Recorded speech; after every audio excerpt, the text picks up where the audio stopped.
Diable, après tout, et s'ils me traînent vraiment en prison? Après tout, s'ils y mettent des forts. Non! Non, non, non, je ne veux pas! Non, je ne veux pas! Et comment, de quel rose est-il? Mais, attends un peu, je ne me laisserai pas faire.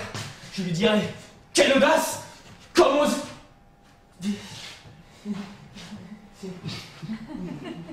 Respect, Si je vous en prie, des hommages.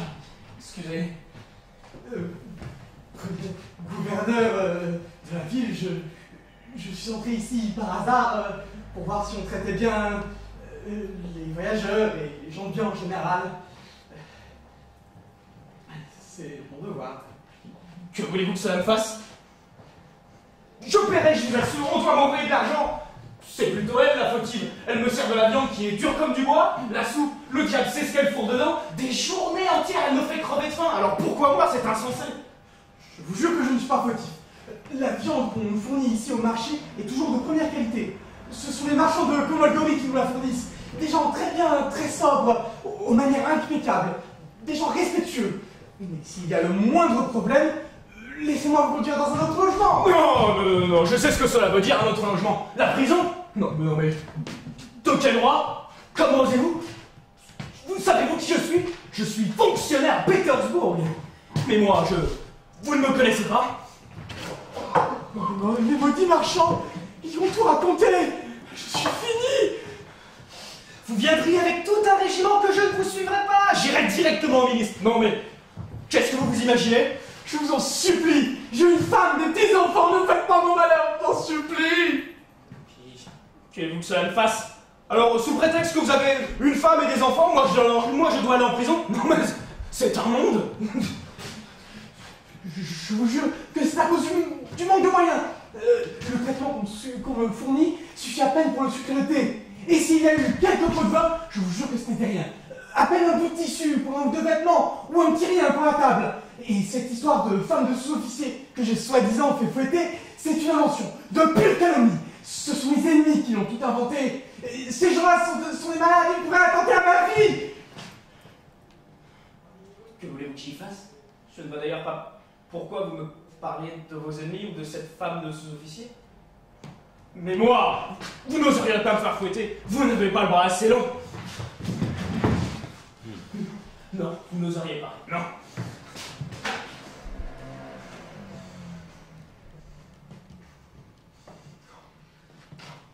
Vous n'oseriez pas me faire fouetter. Si je reste ici, c'est que je me trouve sans argent. Si je reste ici, c'est que je n'ai plus un copec. Oh, la fine mouche. Voilà où il veut en venir. Ah, tant pis, tonton coup. S'il vous faut quoi que ce soit, je me tiens à votre entière disposition. Alors prêtez-moi de l'argent. Je vais régler le patron immédiatement. Il me suffit de 200 roubles, voire même moins.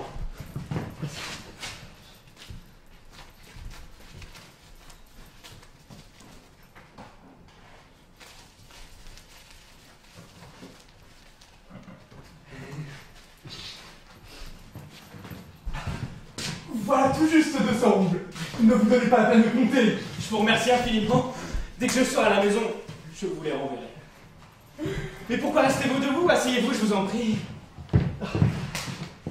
Non, je ne peux pas me permettre. Faites-moi le plaisir de vous asseoir. Maintenant, je me rends compte de votre franchise, de la cordialité de votre esprit. Alors que tout à l'heure, je dois l'avouer, j'ai cru que vous étiez venu pour me...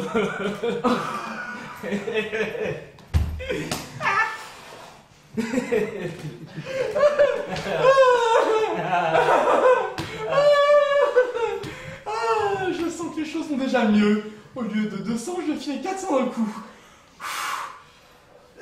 Mais dites-moi, par où, si je peux me permettre, vous dirigez-vous? Je me rends chez moi, dans ma province de Saratov. Oh, la province de Saratov. Il ne rougit même pas, dis donc. Et sans être indiscret, que comptiez-vous y faire? C'est ma foi, c'est mon père qui m'appelle. Le vieux est furieux parce que jusqu'à maintenant, je n'ai pas réussi à obtenir d'avancement à Pétersbourg. Il s'imagine que, à peine arrivé là-bas, on vous colle la croix de Saint-Vladimir à la boutonnière. Maintenant, son vieux père, il est doué. Oh, mais avec lui, il faut jouer serré. Et dites-moi, pour combien de temps comptiez-vous vous absenter? Ma foi, je n'en sais rien. Mon père est vieux et entêté comme une vieille mule. Pourquoi diable devrais-je gâcher ma vie au milieu de paysans? Nous avons d'autres aspirations. Mon âme a soif de lumière, enfin. Oh. Et d'ailleurs, cette chambre me paraît un peu sombre, non? Mais abominable, un vrai tombeau! Le patron a pris pour habitude de ne pas me fournir en bougie. Du coup, dès que je veux faire quelque chose comme lire ou même écrire, je ne peux pas. Il fait trop sombre, trop sombre. Mais dites-moi... Non, laissez tomber. C'est un trop grand honneur, je le sens. Quoi donc? Laissez tomber, je vous dis. C'est un beaucoup trop grand honneur pour moi. J'y ai pensé sans méchanceté, je suis navré. Mais de quoi s'agit-il? Eh bien, il y a à la maison une chambre qui pourrait peut-être vous convenir. Grande, lumineuse, confortable. Mais je sens, c'est un trop grand honneur pour moi. Vraiment, je suis navré. Veuillez m'excuser. Mais comment donc au contraire? Il me sera beaucoup plus agréable d'être dans une maison privée que dans cette infâme auberge. Vous ne pouvez savoir comme ça me fait plaisir. Et ma femme va être ravie. Vous savez, c'est tout moi ça. Une générosité sans fond. Depuis que je suis tout petit. Surtout pour des gens de votre qualité. Des gens aussi respectueux. Ne pensez pas que je dis cela pour vous flatter. Non. Je n'ai pas ce défaut. Je vous parle du fond du cœur. Mais je vous en suis très reconnaissant. Moi non plus, je n'aime pas les gens à double face, car, voyez-vous, je ne demande que ça, que les gens me témoignent de la considération et du dévouement et de la considération.